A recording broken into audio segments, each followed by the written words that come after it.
Quand je travaillais en IFSI, il y avait une chose qui m'avait toujours interpellée, c'est que j'avais énormément d'étudiants qui étaient en bibliothèque, mais quand ils travaillaient, ils avaient au moins 10 livres devant eux.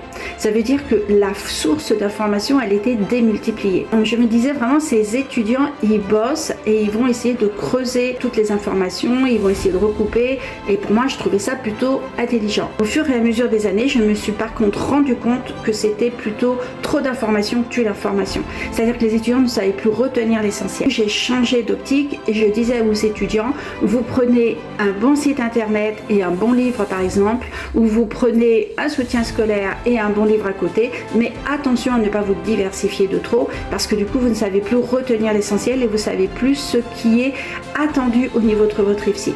Aujourd'hui les IFSI, ils ont aussi des contenus extrêmement denses mais très médicalisés sur certaines choses et vous savez pas comment vous en sortir. C'est pour ça que vous foncez sur tout ce que vous pouvez, les sites internet, de l'intelligence artificielle. Au final, vous vous êtes rendu compte que vous êtes arrivé en fait à la fin du semestre, vous étiez épuisé. Donc moi, ce que je vous conseille, c'est que là, il faut partir avec des bonnes méthodes de travail.